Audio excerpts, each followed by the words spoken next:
Hello mga mi. So, share ko lang yung experience ko kahit wala namang nagtatanong na kapag ka na-CS ka na ba ng unang beses, tas sa pangalawang beses ba ay okay na or hindi na ba siya ganun kasakit.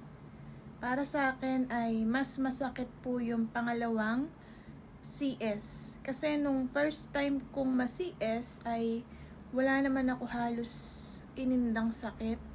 Alam mo yon, parang eto pala yung CS, kaya pala eh. Sabi ko, pag manganganak ulit ako, gusto ko CS na lang ulit kasi magaan pala siya. Pero nitong nanganak ako para dun sa pangalawa, Diyos ko mga kamimers, halos hindi ako makatayo. Halos hindi ako makaupo sa sobrang sakit na nararamdaman ko. At yung sakit na yun ay hindi ko naman siya naramdaman nung first time akong ma-CS. At ayun nga, dahil nasa ward tayo noon, may kasama tayo, nakapagtanong-tanong din ako sa iba at saka uh, sa sekretary ng doktor ko. Sabi niya, ganun din daw yung sabi nung iba.